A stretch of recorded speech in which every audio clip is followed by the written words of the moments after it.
मुंबईमध्ये 100 जागा मिळवता आल्या असत्या. मुंबईतल्या निकालावर देवेंद्र फडणवीस यांनी हे सूचक वक्तव्य केलेलं आहे. आणि मुंबईमध्ये एकट्या भारतीय जनता पक्षाला 89 जागा दिल्या. खरं म्हणजे काही जागा फार थोड्याशानी राहिल्या आपल्या 5 मतांनी, 100 मतांनी, 120 मतांनी. त्या जर जागा आपण आणू शकलो असतो तर याच निवडणुकीत शतक आपण पार केलं असतं.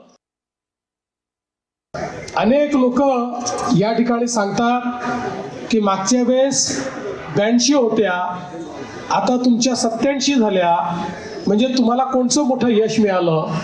त्या 82 होत्या, आता 89 झाल्या, तुम्हाला कोणचं मोठं यश मिळालं? त्या वेड्यांना हे समजत नाही की तेव्हा 227 जागा लढलो होतो आणि 82 आलो होतो, आता 135 जागा लढून 89 आलो.